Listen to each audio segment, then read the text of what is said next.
Okay, so we have Tim Trudell from OUC joining us today. Thank you so much for being here. Absolutely. Let's talk hurricane preparedness. I know the first thing that people are going to ask is about power outages, what to do if you have a power outage, how likely you are to have one. So let's just go over some of those variables. Sure. Yeah, this year's going to be a lot different than years past for us. So the planning and the work that we've had to do behind the scenes is much different than years past, just due to the COVID threat that's out there. We have been working with our fellow municipal utilities throughout the state of Florida, trying to do everything that we can to prepare. We are still going to do mutual aid during a storm, like we've done in years past. So remember in 2017 during Hurricane Irma, we brought crews in from 17 states to assist us through a very significant hurricane at that time.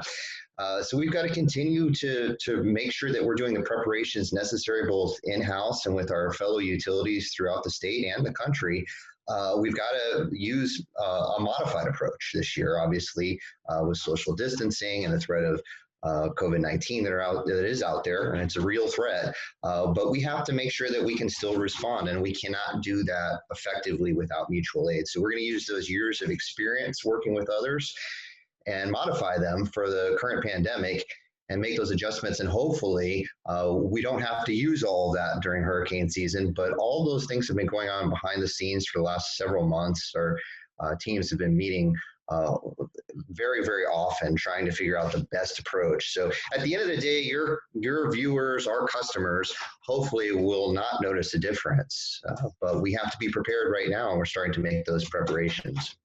And when you discuss that, the out-of-state aid, I know people will be reminded of the video that we've shown in years past of just, truck after truck coming down toward Florida. And Right. We always do a live shot at one point when the trucks are kind of moving out. So inside of those trucks, are there typically more than one lineman, or will that be changing this year? Do you have to add more equipment? How are you handling social distancing? Yeah, uniquely enough, a lot of those trucks are with just one person inside. Occasionally there's two, but there's a lot of other preparations that we have to do. The way that we stage crews, the way that we lodge them, the meetings that we have to prepare. All of those things have to be done a little bit differently, but we have a huge logistics team that has been working very, very hard trying to find out different ways to do that effectively. And we've seen some of that throughout other parts of the country. There's already been significant storms, tornadoes, and other things that have happened in other parts of the country. So we are following some of those best practices, how to effectively safeguard those crews, make sure that they're safe working in the field, they're safe with the general public. So a lot of that discussion has gone on behind the scenes right now. So we do believe that we think we have a model that's going to work. Again, we hope we don't have to use it.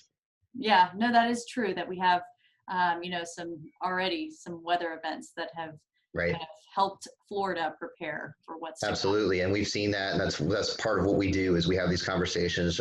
We work through the Florida Municipal Electric Association, which is roughly 33 municipal utilities in the state. So we're constantly having virtual calls, trying to work with those teams and figure out what to do to move forward. Okay, this is a question I know I have personally had, and many people, I'm sure, in Central Florida who are transplants will ask this question as well. Sure. Is there anything that you can do to prevent a power outage during a hurricane? Well, there's a couple of things that you can do to make sure that you're ready. I mean, all of us it's been a very, very difficult, strange, epic year for so many people. So we've been preparing. A lot of us are already at home, so that's good. So you're preparing your home. You're more comfortable with what you need inside your home.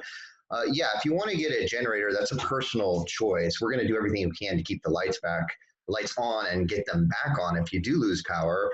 A generator is a personal choice, but if you do that, make sure you do it safely. And we have tips on our website to make sure that it's installed correctly, make sure that you're not plugging it directly into your electrical box. Obviously, that could be a real problem for you from a safety standpoint, but also for responding crews, because it can do something called backfeeding the system. So if crews are working in your neighborhood, that electricity can run outside of your house and back into the system and potentially seriously injure or kill a line technician that's out working there. So there's things that you should do. All of the preparations that you normally do should be done. It's getting very, very close to hurricane season. We've already seen some activity in the Atlantic this year.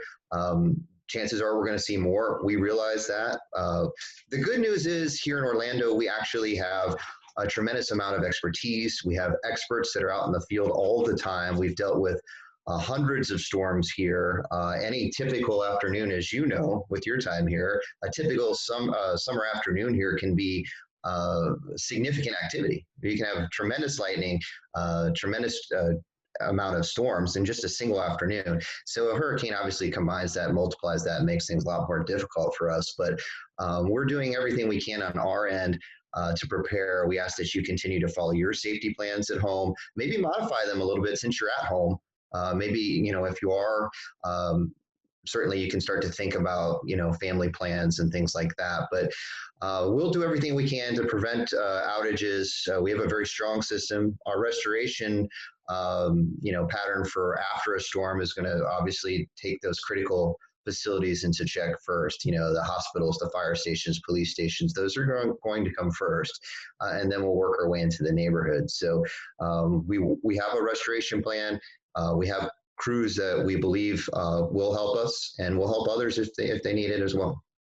And I remember one of the first things I learned after my first hurricane, or I guess it was my second, Irma, Right. because Matthew came before that, but Irma affecting a lot of people here in Central Florida. I Right. learned that if you're close to a grid, that can sometimes help you. Can you If you're close to explain a what that means? hospital, yeah, I mean, if you're close to a hospital, chances are you're probably going to come up a little faster. And that's just, we're going to restore that critical infrastructure first, and we have to. Got to make sure that, and those hospitals have what we call redundancy, multiple feeders going in. But yeah, I mean, if you are closer to a hospital, chances are you're probably going to get your power restored a little quicker if you're on that same circuit. So that's probably what you're talking about. Yeah, I mean, if you aren't really sure if you're close to, I guess you would know if you're close to a hospital, but if you're not sure Sure. if your placement is going to be one of the first to come back, is there a way that you can check your status live? Absolutely. I mean, yeah, the technology is amazing. I mean, it's dramatically different than it was, say, in 2004 when there were 3 hurricanes here. Real quick on that critical infrastructure, we're going to restore those. If you're in a neighborhood where several thousand customers have lost power, we're going to get to you first. If you're in a neighborhood where, and again, we're talking major hurricane, where there's spread out, where there's 3 here and 5 here, it's going to be longer for us to get to all those neighborhoods.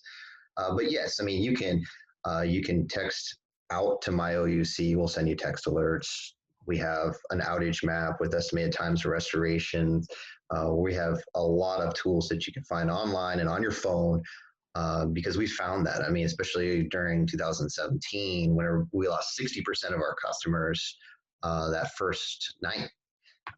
So it's hard for them to be glued to the television.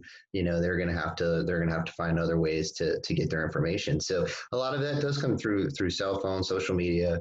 And so we want to make sure that we're providing information on whatever channel that the customer wants. So, absolutely. The text alerts are great. We'll even send you an estimated time of restoration via text. Just text out to my OUC.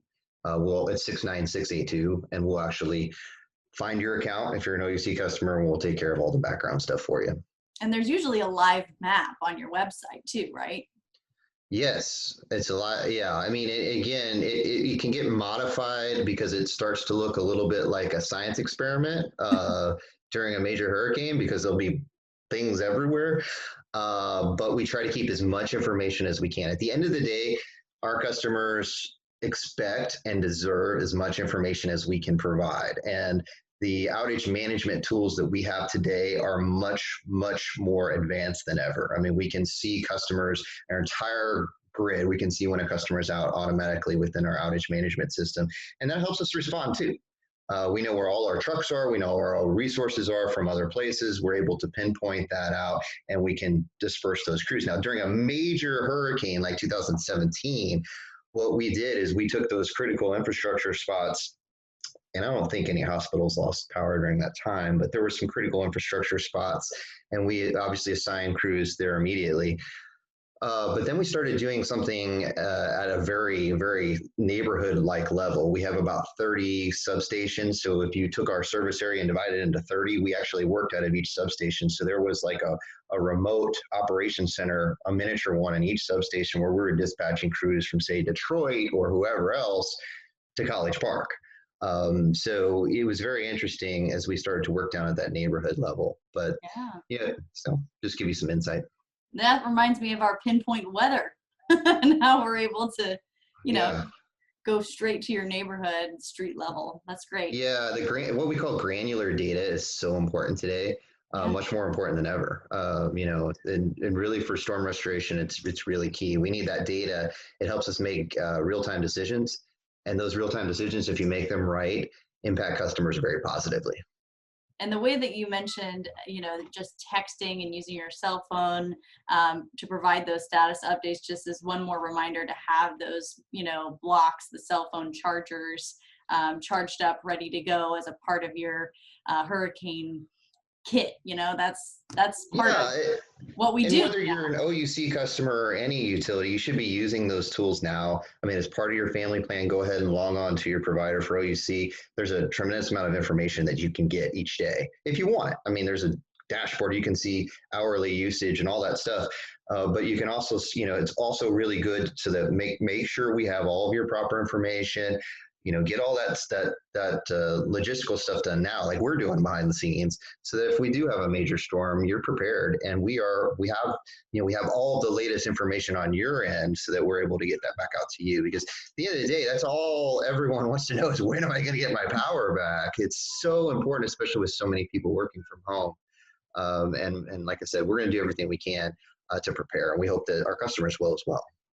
So let's talk, because you briefly mentioned this about the lineman safety. Let's talk from a safety standpoint again, how people can just start to prepare now to make sure that if they are using a generator, they're doing it in the safest way possible. Right. So obviously, if you want to use a generator, there's the carbon monoxide threat, which we've talked about, you're very familiar with, I'm sure. But there's also a threat to the electric system. If you install that directly into your electrical panel, it can backfeed into the system, can be very dangerous. So if you're going to install it into your house, it needs to be done by a licensed electrician, somebody that really knows what they're doing. And that's just for everyone's safety. If you're going to use a generator, use it properly. I mean, make sure you've got to vent those things, especially all those gas powered generators have to be properly vented. And so, again, it's a personal decision whether or not you want one, but if you do have one, please use it correctly for your own safety, your family's safety, and for our crew's safety. So that is something that people use, again, for those who are unfamiliar with hurricane season, generators, something people use to prevent weeks of being without power. What would you say is the longest amount of time that somebody could go without power? And what should we be preparing for? Well, so I'm going to just give you an example. So 2017, I think it was 6 days was the longest. And that was a tremendous effort around the clock. A lot of resources involved, and that was pretty much a direct hit. I mean, 60% of our customers, there was a lot of trees down. It was an epic amount of work on the part of so many different people to get that back. I mean, our goal was to bring everybody back within a week, and then go and help out some other utilities that needed help. And so we were able to do that. I believe it was 6 days. 6 days is a really long time in the summer. Back in 2004, I think there was a period, I believe, where it was about 2 weeks. I mean, at the end of the day, there's so many different variables. How much of the service area is hit? How many crews do we have to respond? How, effectively can we make our decisions? And I think the decision making, we're in excellent shape. I think we're in pretty good shape in terms of making sure that we have mutual aid resources, because at the end of the day, if you're talking about, thousands and thousands of trees down and poles down, I mean, you've got to get help to make that happen. there's a finite amount of resources in the United States that are people that are able to do that. To be a full-fledged journeyman line technician, it's 8 years of training. Wow. I mean, these are well-trained people, and they have to be. I mean, you're talking about extremely dangerous work. So yeah, so I think at the end of the day, I think if it's a major storm, I think several days is a fair assessment, depending on where you're located and how quickly we're able to get to you. But we live in Florida. It's fantastic weather most of the time, but we do have that threat of hurricanes. The good news is you have a utility here in-house that's got a lot of experience. We have some absolute experts at it. We build our system strong, but a hurricane, there's a lot of bets are off when it's a major direct hit. I mean, there's only so much you can do as far as infrastructure, and we have some great infrastructure. And it's probably, we're probably even in better shape now than we were a few years ago, just because some of that stuff is new post 2017. But I would be prepared for several days, and that's when you start making those family decisions, family plans, and with the modification of we're living in a pandemic. So it's a very, very interesting time that we're dealing with. Yeah, it is. But at least we have that time to prepare. Like you said, this is a really a good conversation to be having now. And Yep. one last thing for you before I let you go, just any quick tips that you have for somebody who's, maybe experiencing their first hurricane season, but would still carry for someone who's lived here their whole life. Yeah, I mean, I think the biggest thing that you can stress to your viewers and to anyone that's paying attention to this is it's never a time to be complacent. So Orlando experienced kind of a period of inactivity in terms of direct hits for a long time. I'd say between 2004 and maybe 2016, there was not a lot of activity. I mean, there was a lot of threats, and then you got complacency, and people said, "Oh, it could happen, but it probably won't." Well, always prepare for the worst and hope for the best. And that's a really good way to come across and think about hurricane season in Central Florida, because at the end of the day, we live in this beautiful paradise, but we have to be cognizant of the potential for a tropical threat that's out there. Sometimes it's worse than others, but if you're prepared and you're thinking about it each year and take it seriously, it makes things so much easier. I mean, in 2017, I'll just give you a little personal experience. I moved here in 2008, so I had a couple threats. There was one that we thought was really bad, and Matthew and some others, but they never really hit. But in 2017, that was a real, that was the first time we had a hole in our roof. We had, we lost power for a very long time. I wasn't home, but I've heard that we lost power. But so it's just one of those things. Unless it happens, sometimes people don't take it seriously, but it's so important that they do, because those preparations now will make a huge difference in the future. All right, Tim with OUT, thank you so much. I appreciate the interview and all the Anytime. preparedness tips. Stay safe.